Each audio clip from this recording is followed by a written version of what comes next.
బండి సంజయ్ గారు నిరంతరంగా ఆయన కేసీఆర్ గారి పైన అక్కస్తో కావచ్చు, కేటీఆర్ గారి పైన అక్కస్తో కావచ్చు, బీఆర్ఎస్ పార్టీపై అక్కస్తో కావచ్చు, తెలంగాణ హితం కోసం ఆయన గతంలో పార్లమెంట్ సభ్యుడిగా పనిచేసినాడు, ఇవాళ మళ్ళా పార్లమెంట్ సభ్యుడిగా పనిచేస్తూ ఉన్నాడు, కేంద్ర మంత్రిగా ఉన్నాడు.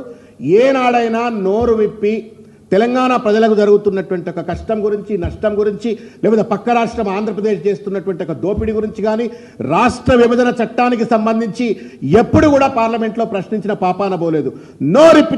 నోరిప్పితే కేసీఆర్ గారి పైన దాడి చేసిండ్రు. అదే నోరు ఇవాళ ఒక్కసారి బండి సంజయ్ గారు తెలంగాణ కోసం నోరు విప్పాలని చెప్పని నేను కోరుతా ఉన్నాను. This is attack on Telangana. Me party సహచర నాయకుడు అయితే కావచ్చు మాధవ్ గారు, మీ ఎన్డీలో భాగస్వామ్యమైనటువంటి తెలుగుదేశం పార్టీ అయితే కావచ్చు, కానీ నా ప్రాంతం మీద దాడి జరుగుతూ ఉంది, నా సంస్కృతిని గుర్తించట్లేరు, నా రాజకీయ పటాన్ని గుర్తించట్లేరు.